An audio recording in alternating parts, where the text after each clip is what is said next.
It was tremendous sadness. I drive with my mother to the field while they were still exploding the wells, and whenever you go more and more to the field, it became darkness and darkness and darkness, and this was amazing to me. I mean, I never imagined anything like that. So I just immediately stopped, and I couldn't think about anything. It's just like blind. Couldn't see or think or anything.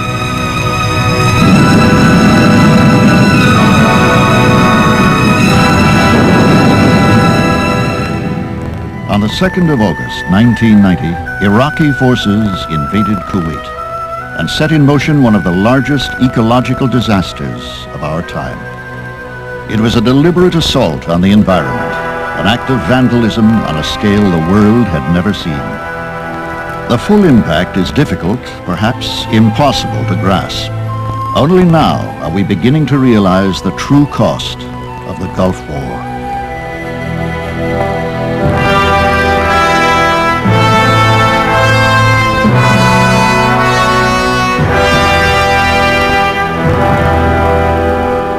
The conflict took place in lands that had witnessed the birth of civilization some 6,000 years before. This arid region is nourished by the Tigris and Euphrates rivers, which carry mineral-rich earth through Iraq. At the northern border of Kuwait, they flow into the Gulf. The currents sweep the muddy, life-giving waters down the coast. The shallow areas near the shore are particularly bountiful. The mangroves and salt marshes are the nursery for many of the creatures that inhabit the Gulf and beyond.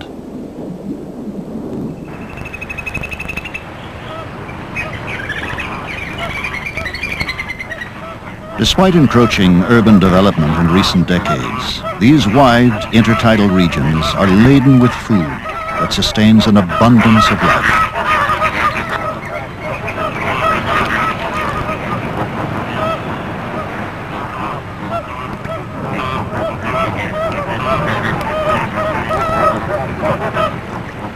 The mudflats, too, provide sustenance for many, like the mud skippers that harvest algae from the surface.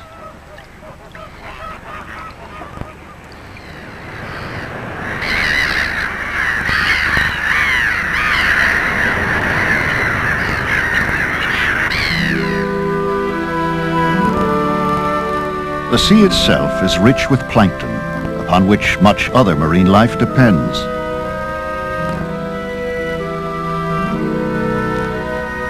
Cuttlefish are among the 500 different species found within the seagrass beds.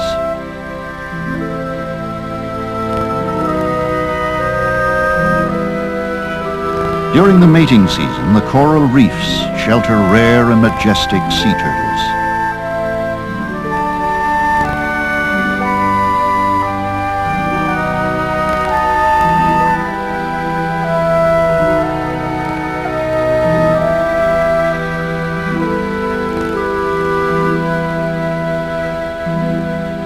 Compared to the teeming seas, the desert of eastern Arabia appears barren and forbidding.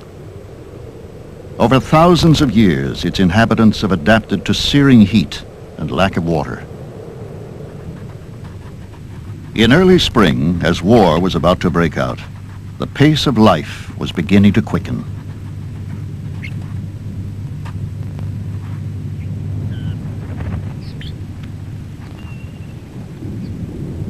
Many creatures were emerging from hibernation.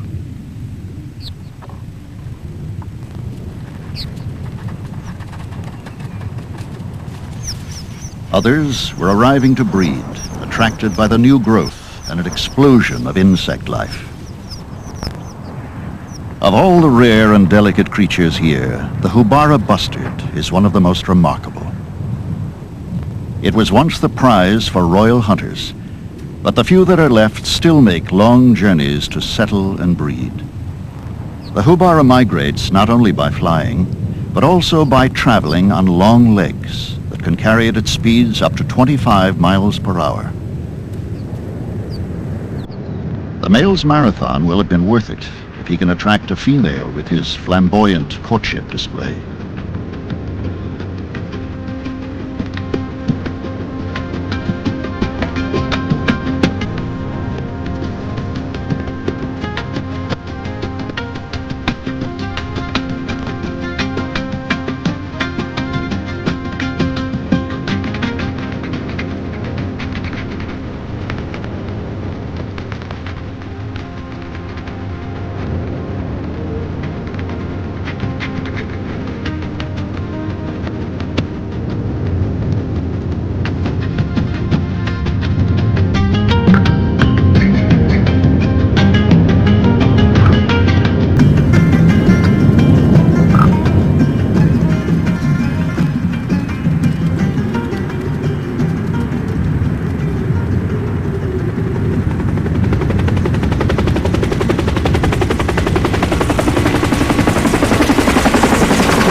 Even as life in the desert blossomed, the onslaught began.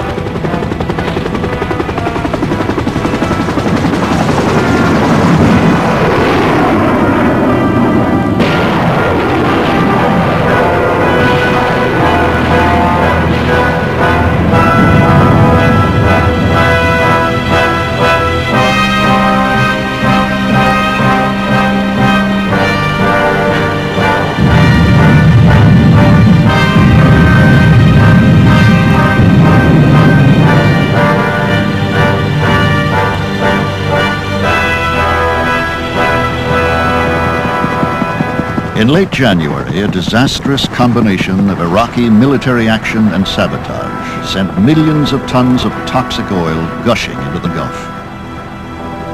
The result was a series of oil slicks that dwarfed any seen before. The largest was an enormous slithering mass of more than 4 million barrels of oil, up to 17 inches thick. It spread a 750 square mile blanket over the surface of the sea, plunging it into darkness.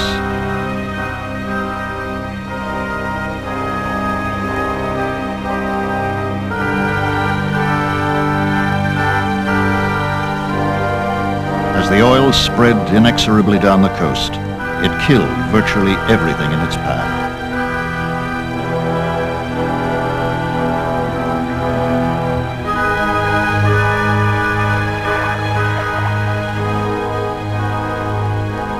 Everywhere it hit, it turned the shoreline into a graveyard.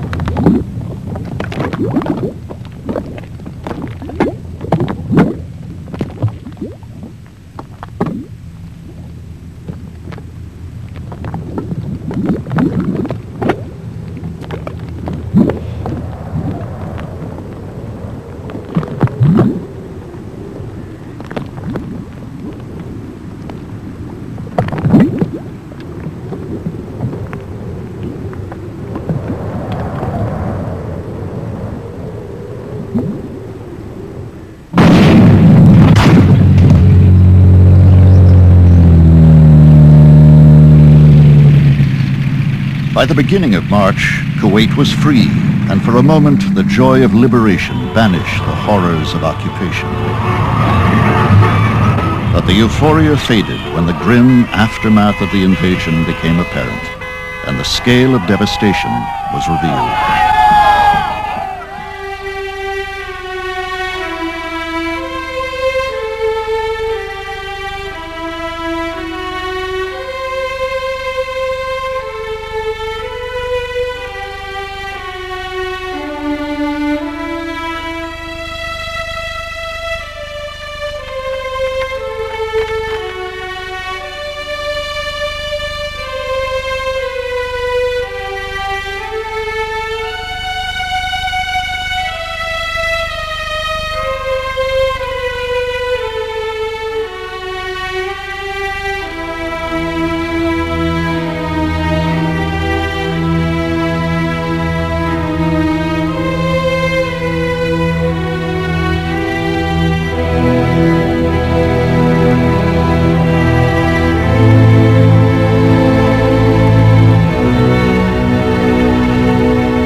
The human tragedy of the war was now compounded by the havoc being done to the environment.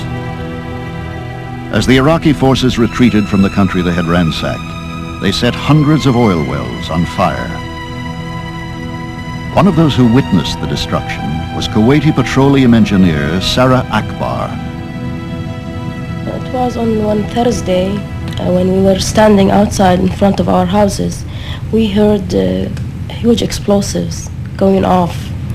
So we went to the roofs to see what was going on, and we saw them actually blowing a bunch of wells together. They wired 3, 4 wells or 5 wells together at the same time, and they blew them off together.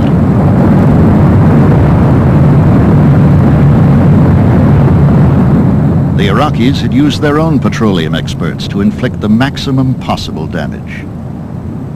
Now, Sarah Akbar and her colleague Isa Bouyabis confronted the wreckage of the fields they had worked in for more than 10 years. A single oil fire would have been daunting enough, but no one had even imagined a disaster of this scale. If the weather keep this way, we're gonna be in smoke for like hell and smoke. Everybody if you have a blowout, immediately you call Red Adair. But this is not a completely different situation. You don't have 1 well on fire or 2 wells on fire. You have over 740 wells on fire.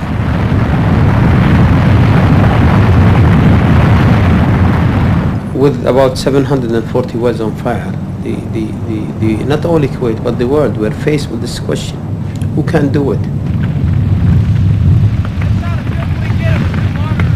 The accepted wisdom was that it was the North Americans who could do it.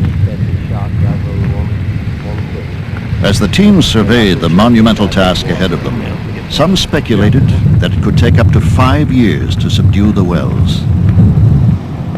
Well, when I flew in here, I was flabbergasted. I couldn't have believed the magnitude of the destruction. It was just unbelievable, to be here at 1 o'clock in the afternoon. It's totally pitch black outside. It's just hard to believe. Right now, it's a lack of equipment and a lack of water that's really hampering the abilities to fight these things faster.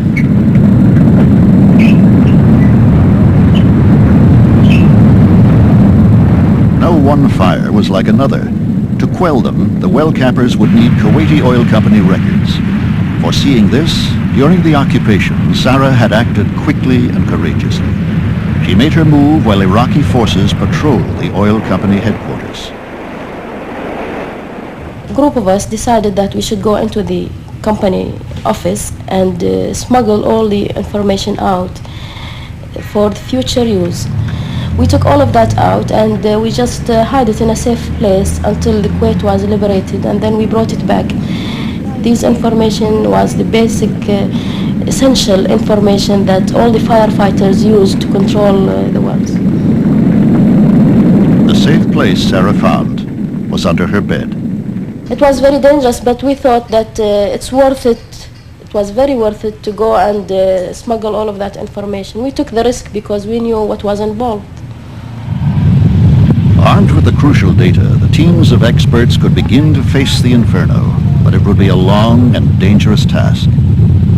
The only known technique was to cool down the raging wellheads, in itself a hazardous job, and then blow the flame out with explosives. Hey, where you at?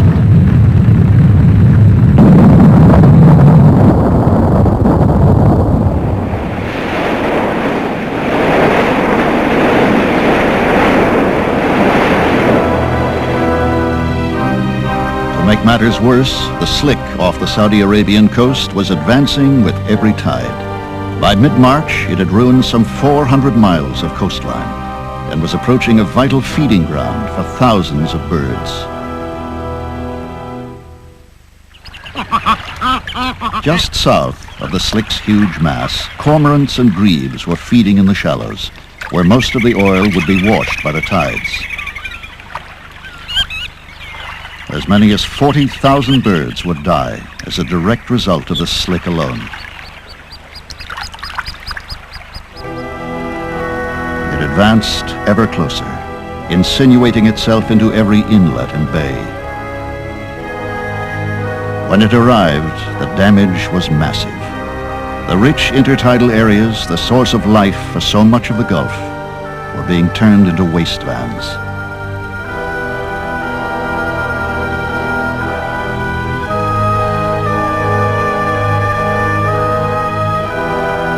The Saudi Arabians had responded quickly when news of the slick reached them, and volunteers mobilized to rescue the hard-hit birds of the coastline.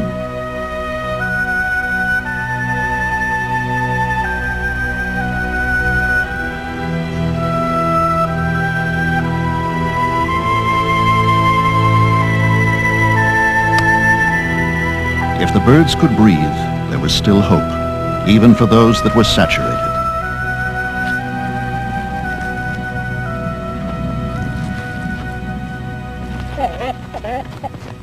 Catching the ones that were still active was frustrating and time-consuming. Easiest to reach were those most severely weakened by the oil.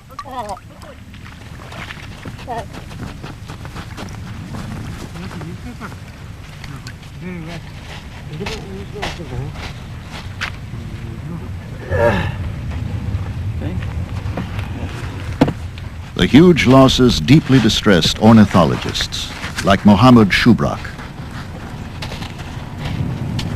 I'm really very sad about what's happened in the Gulf from this oil spill. It's really very, very sad. It's disgusting. You see birds dying in the beaches. But I hope we can do something for that.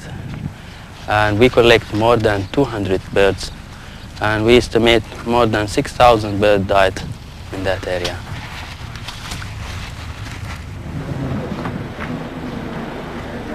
The Saudi authorities set up the Al Jubail Cleaning Center, manned by some 400 volunteer army and civilian workers. Even with this large staff, the center quickly became overwhelmed. With this cormorants, always watch for your eyes, because they will bite at anything that blinks, which is in the first place your eye. Often it took 3 hours to clean a single bird, especially when the oil had drenched every feather. You know, the small detail on the wing is the alula, the bastard wing, which is this thing, which is in fact the thumb by which the bird corrects its direction in flying. Always a lot of oil under there. Belgian ornithologist Peter Simons of the Saudi Arabian Wildlife Commission was one of the organizers of the center. The thing is so big that whatever you do, it's just a drop in the ocean. You go up there, you collect birds, you can collect some birds, but you find hundreds of dead birds, and even if you would find them alive, you're just not equipped, and it's just too late to deal in a great scale with the problem. The problems were manifold. The buoyant little grebes, which normally spend their whole lives on the water, were weighed down by the oil and forced onto shore. Feet that were essentially paddles had to handle a weight they were never meant to support. When the birds preened, they ingested a deadly mixture of tar and sand. It clogged their throats, threatening death by starvation and dehydration. Tar balls killed an estimated 10,000 grebes.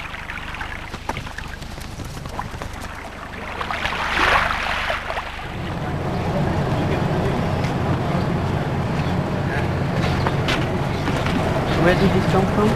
From Community Harbor. How long is the oil there? I think it's 2 days. The already overworked staff and volunteers of the center had to move fast if a grebe was to survive. The treatment involved forcing liquid paraffin into its stomach, which helped dissolve the tar balls.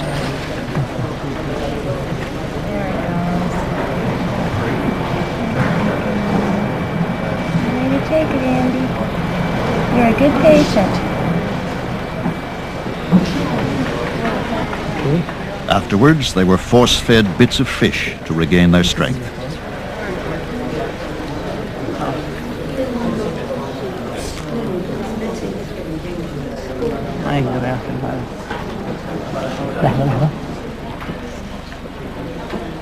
The birds couldn't be returned to the shore, which was now a death trap. Instead, the survivors were kept captive until it was safe to release them. Even with all this effort, of the 1,400 birds brought to the center, only 500 would be returned to the wild.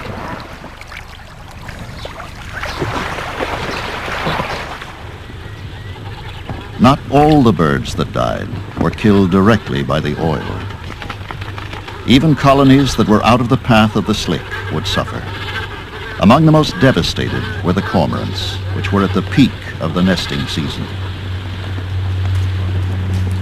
At first, this year seemed like any other. From dawn to dusk, the parents worked to provide food for their young, bringing fish from the sea to the island nesting colony. At 3 months, the insatiable fledglings are almost as large as the parents. Food is withheld until the frantically displaying chicks have convinced the adults that they have located their own offspring.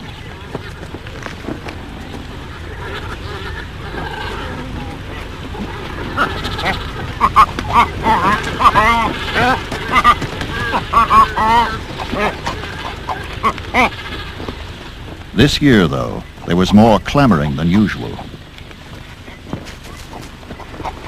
Many of the adult cormorants were not returning from their mission to bring food to the colony.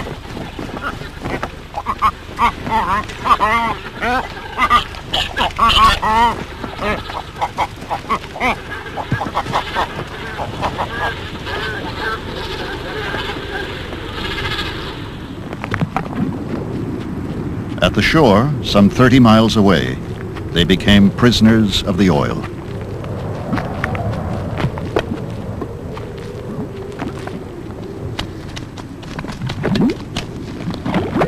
Many were completely caked, which destroyed their natural insulation.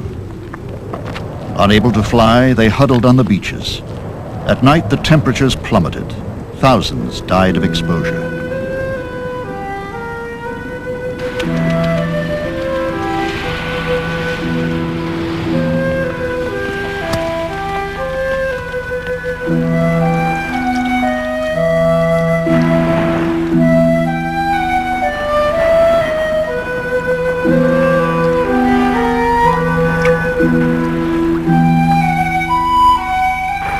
Others battled to stay afloat in their coated plumage, but were dragged away by the currents.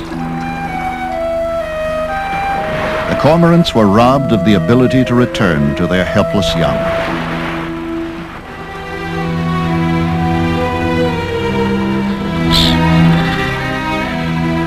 At the colony, desperate fledglings tried to horn in on what little food was available.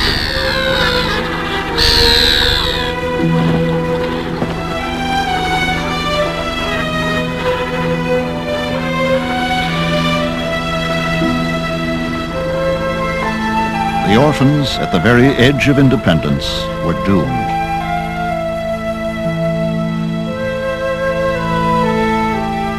Though some die every year, it appears that this season, a far greater number than usual were abandoned.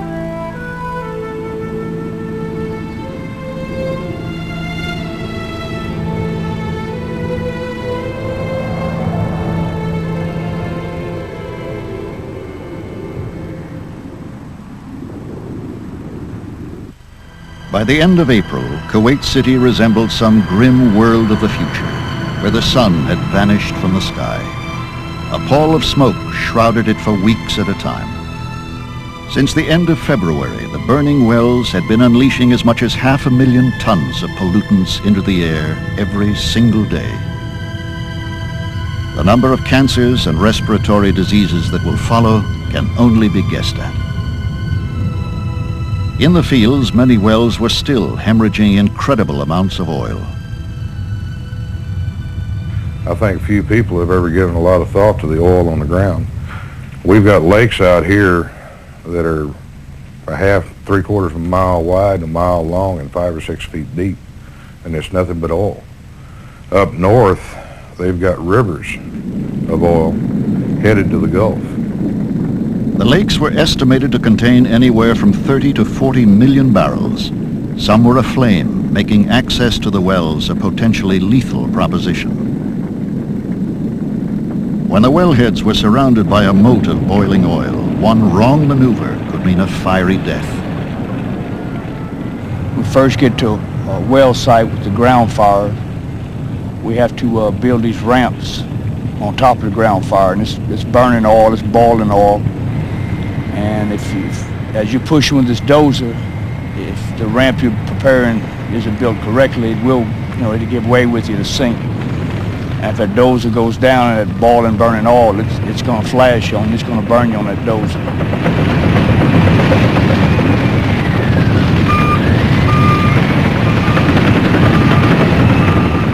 As time went on, the effort in the oil fields became an international one. 27 groups from 10 different countries joined in. Though they had no experience in well capping, Sarah and Issa were determined that the Kuwaitis should do their part. After 6 months of struggling to get permission, they formed 2 teams of their own. At that time, we had nothing in our mind of being paid like other teams. We just had our own spirit pushing us that we are Kuwaitis, we have the experts, why don't we do it? It will be shameful to the Kuwaiti people that all the fires will be off without having a Kuwaiti team. Anxious about the outcome of their first well capping, the novice team decided to wait until dark before making the attempt. 15 minutes after midnight we started the first one, and we started cooling the location. We removed the fence, and our fire people went to work, and it took us from the start to the completion about 12 hours.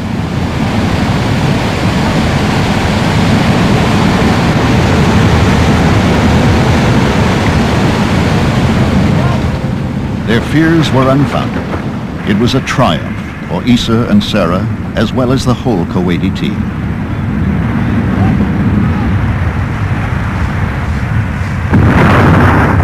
You cannot imagine how everybody was out of their brains. We went crazy, We cannot picture what happened. The amount of pleasure and joy I see on the faces of the rest of the team whenever we put a fire off is tremendous. It's like a dream finally coming true. Everybody's so happy. I mean, that's a tremendous amount of pleasure. I mean, I cannot just explain it. It's fantastic. The increasing success in fighting the fires was matched by innovations in capping the wells. Most teams were now using a high-pressure water jet that could cut through steel.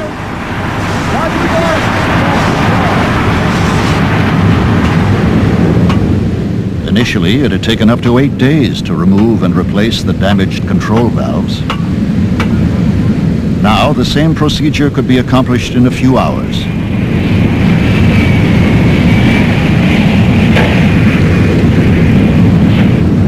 By August, half the damaged wellheads in Kuwait were under control.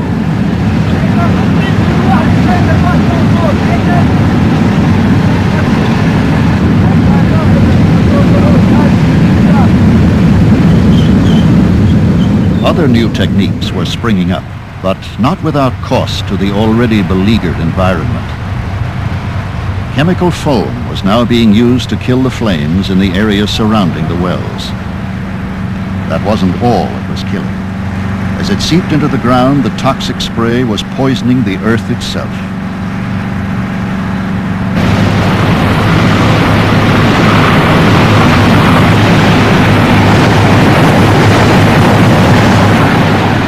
An even greater catastrophe was being caused by the enormous amount of seawater used daily on each fire. Even after the flames were extinguished, teams had to keep the water gushing for days to prevent them from reigniting.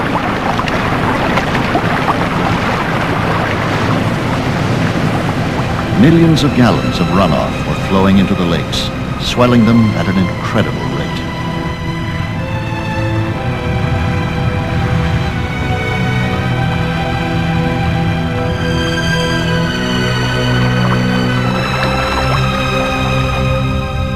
The salty, oily waste sterilized the ground, destroying thousands of acres of once pristine desert. Heading straight towards the devastation were hundreds of millions of birds, making their springtime migration through the Gulf.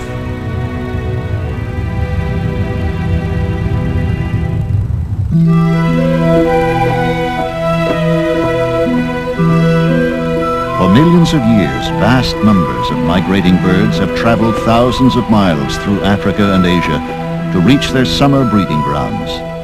Many lose almost all of their strength, crossing the immense Arabian desert.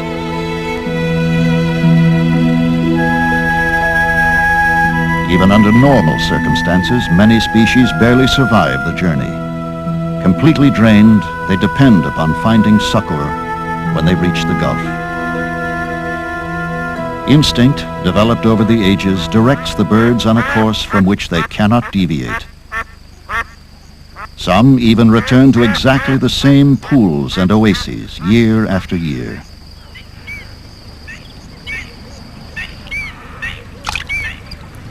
The Gulf forms an essential way station where they may remain for up to a month to rest and feed, building up strength for the long journey ahead.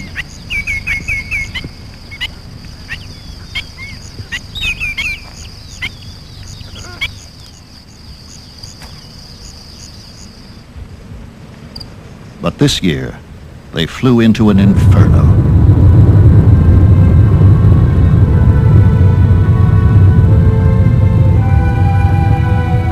Many were thrown off course as they tried to navigate through a wall of oil and smoke.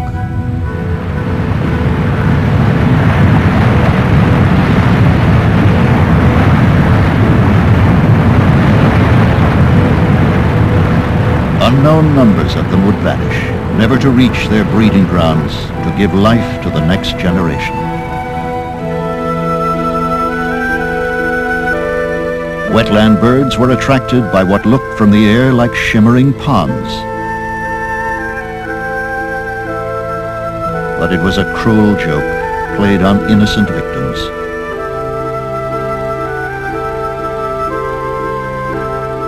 The once fertile land had been incinerated, poisoned and pillaged. There was precious little food or clean water for the weary migrants.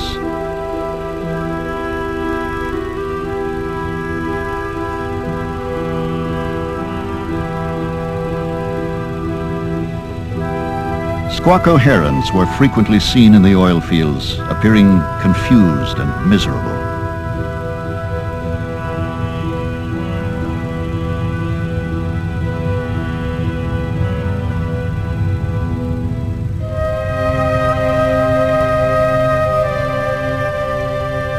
These swallows had made the same mistake.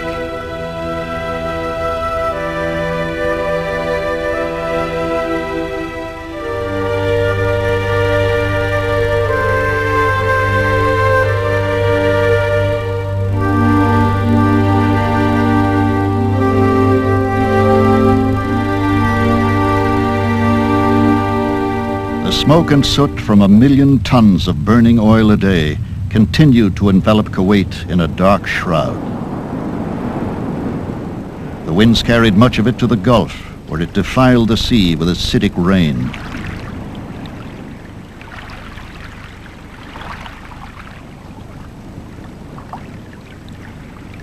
With each incoming tide, more soot was heaped upon the shallows and its creatures.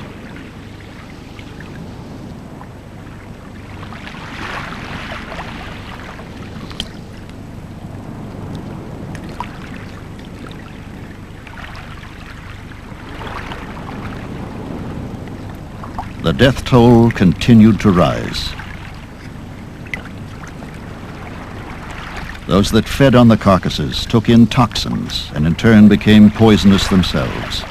An ominous chain of events was being set into motion.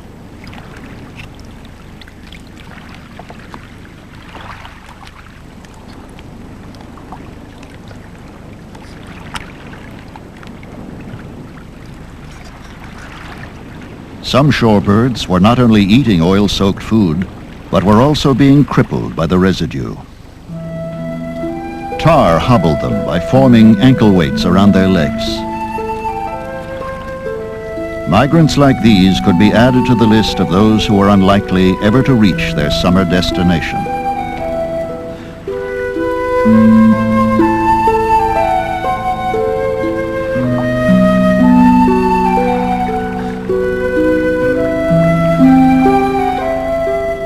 Plant life did not escape either, as high tides deposited the oil far onto shore. It soaked deep into the sand and poured into the crab holes, easily reaching the shallow roots that struggled to hold on in the sandy soil near the shore. This productive region, the Gulf's nursery, was the most severely damaged of all the habitats.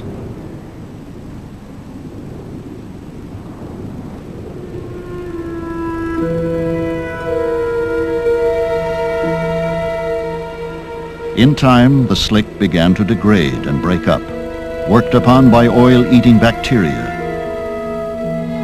It became heavier and congealed into a thick sludge.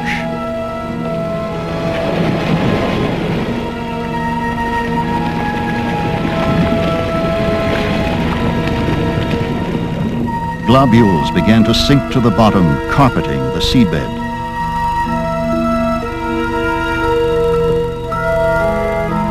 The thinner oil escaped upwards. Silently, it began to draw a sinister veil across the surface.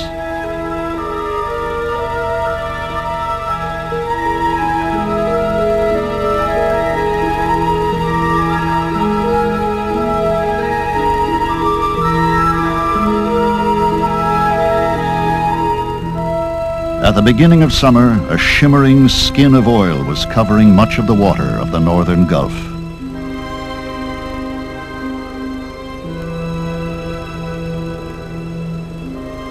Even after 3 months, there were still fears for places like Caron Island, among the last breeding grounds left for rare sea turtles and 4 kinds of terns.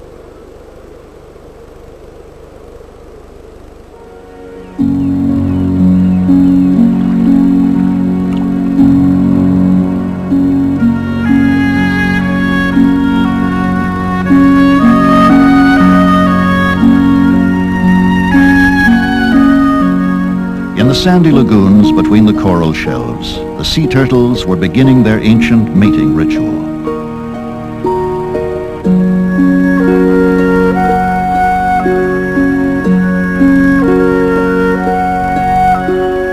Some of these animals have been returning here to their birthplace for 50 years, since shortly after oil was discovered in Arabia.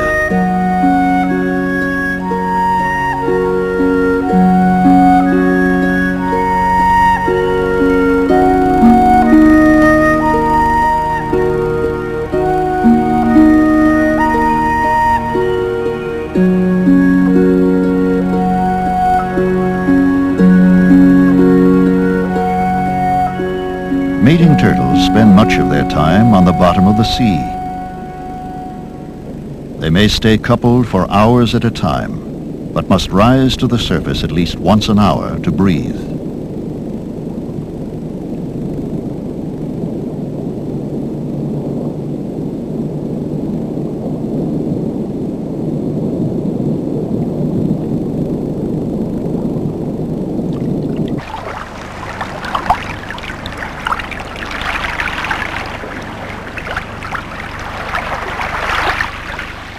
The females mate only about every 3 years.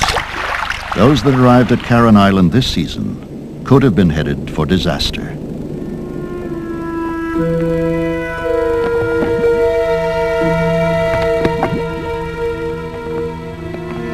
A few months earlier, in March, the waters surrounding the island had been awash with oil.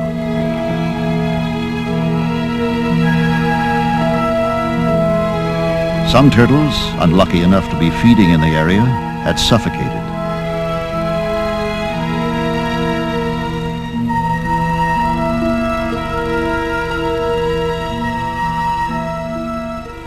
The nesting beaches were still filthy as the time approached for the females to lay their eggs. But an international effort just managed to clean the sands before they arrived. More than 1,000 female turtles were among the more fortunate of the Gulf's inhabitants, to say nothing of their young. The volunteers and researchers who had cleaned the shoreline took advantage of the special situation to gather valuable data. When the procedure was complete, the animals were given a fond farewell. They were free to return to the sea, to breed once again.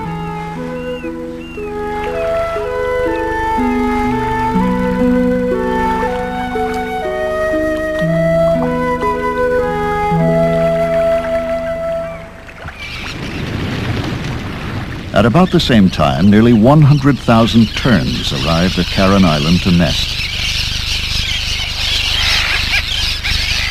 Each of the 4 species had a different niche on the island, but they faced the same threat.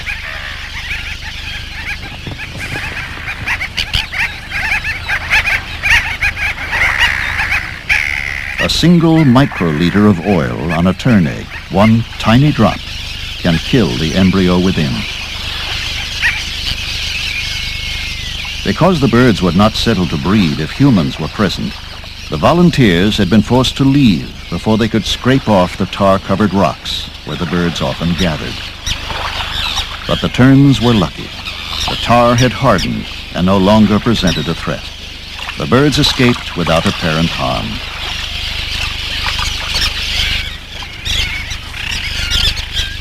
There was an unexpected benefit from the near disaster at Caron Island. It has now become recognized around the world as an important site for both terns and the endangered green and hawksbill turtles.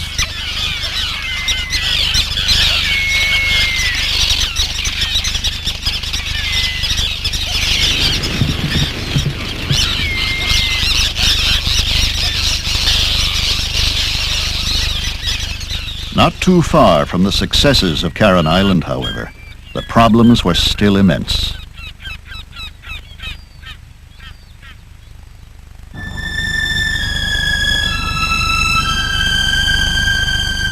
At the end of summer, the battle to control the fires still raged in the most treacherous oil field in Kuwait, Burgan Field.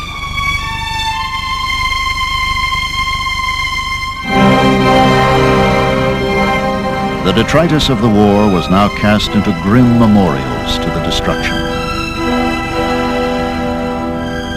A steady mist of black rain continued as it had for months. About 25 million barrels of oil had now been spilled on Kuwaiti soil, more than 100 times the amount lost during the Exxon Valdez disaster. Even driving into Burgan Field was extremely perilous. Several people had been killed after vehicles skidding at the edge of oil lakes had exploded and burned. It took us about almost 6 to 7 months to get into the heart of Burgan, simply because of the enormous amount of ordnance, the darkness and the thick smoke that covered the whole area because of the large number of wells inside the heart of Burgan. The spacing of the wells is very close, sometimes 700 meters or even less than 500 meters away from each other. The proximity of the wells to one another increased the density of the thick smoke and poisonous fumes. Areas would become so toxic that entry was forbidden.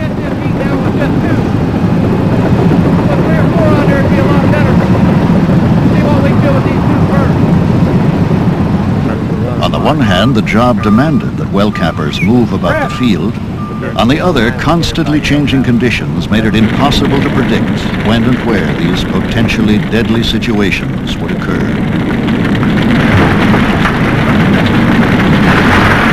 The weather changing on us lately in the last 2 weeks made it very difficult also to work during the day. The wind might change direction 3 to 4 times.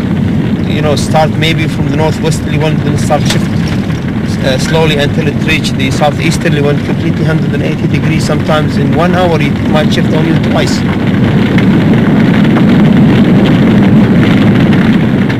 Despite the hazards, the estimated time for conquering the last of the fires continued to shorten.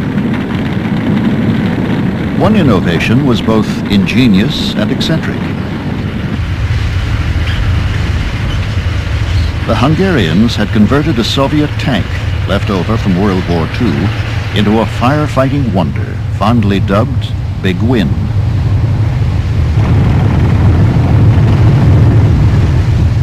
Lumbering but effective, it recycled 2 MiG-jet fighter engines, which were installed atop the 50-year-old relic.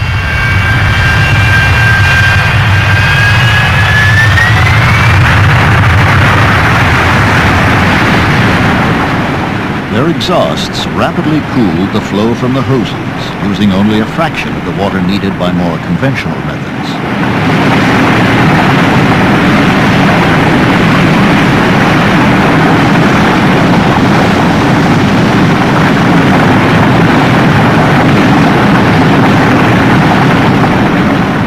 A fire could be doused in a matter of minutes, or even seconds. What's more, this piece of wizardry had the added feature of remote control operation, allowing for precision targeting.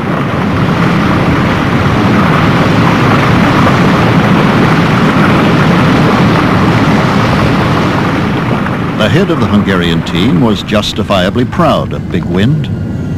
This tank was used in the Second World War, and we use now for a peace. And I hope if each tank use only this like this, no more war. By early November, the teams had capped an astonishing 740 wells, of which more than 600 were on fire. What had been expected to take half a decade was accomplished in just over 8 months. We have proved so many things that nobody took a chance before to do it. Nobody was daring before to do it. We proved that yes, we can do it. Once you have the well, you could do anything you'd like to do. And we were given a chance to prove this, and we did prove it.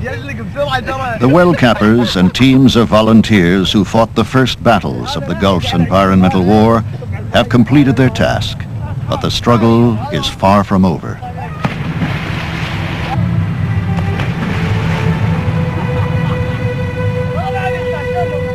Even their contribution could not salvage the ruin of Kuwait. Vast expanses of the oil fields are now covered with tar.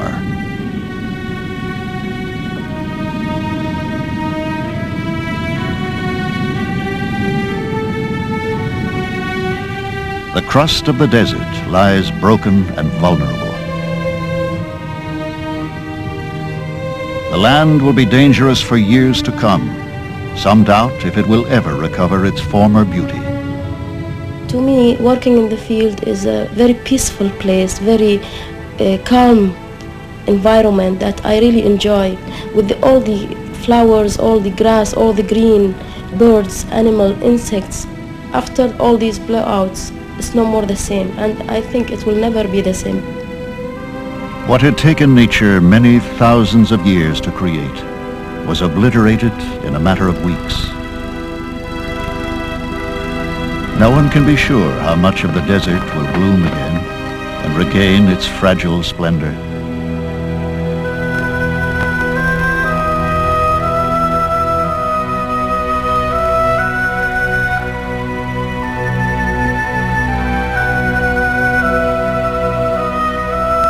Nor can anyone say whether the Northern Gulf, this nursery of the sea, will continue to give life to so many.